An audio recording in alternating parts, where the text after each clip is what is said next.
ये लीजिए भैया आपका ऑर्डर। ये वो ना बेटी है भैया मेरी, इसको ले डिलीवरी करता है।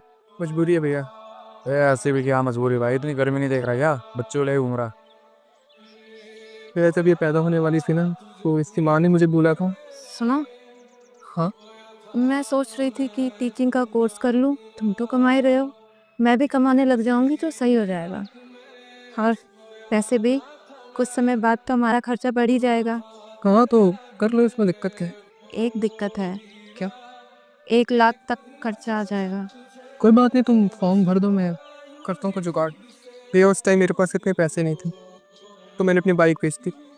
सोचा कुछ टाइम साइकिल पे कर लेता हूँ डिलीवरी, तब तो मेरी वाइफ की नौकरी लगी जाएगी, तो सब ठीक हो जाएगा।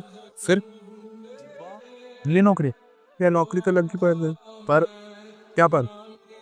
एक दिन जब मैं घर आया काम से, तो मेरी बच्ची घर में अकेली थी और साथ में था एक लेटर।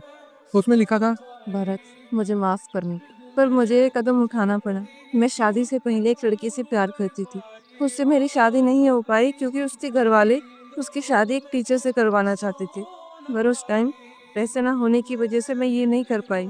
और मेरे घर वालों ने समाज में बेइज्जती के चक्कर में मेरी शादी तुमसे करवा दी इस चक्कर में।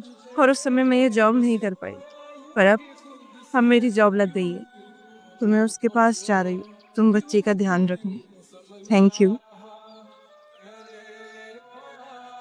इसीलिए भैया मुझे अपनी बेटी को साथ रखना पड़ता है, उसकी देखभाल के लिए कोई है नहीं ना। तो आपने ढूंढा नहीं अपनी वाइफ को? भैया मैं तो उसके रास्ते का सिर्फ एक मोड़ था, एक जरिया था उसकी मंजिल तक पहुंचने का। उसकी असली मंजिल हमारी खुशियाँ नहीं, उसका पहला प्यार था, इसीलिए छोड़ के चली गई। लेकिन मेरे चेहरे की मुस्कान मेरी बेटी को छोड़ गई, इसी के लिए करता हूँ इतना सब कुछ। मान गए भाई, हिम्मत वाले बड़े। क्या हुआ, इतना टाइम क्यों लगा रहे हो गेट पे? आ गया बस। वो भैया कुछ बात बता रहे थे, बहुत गलत हुआ इनके साथ।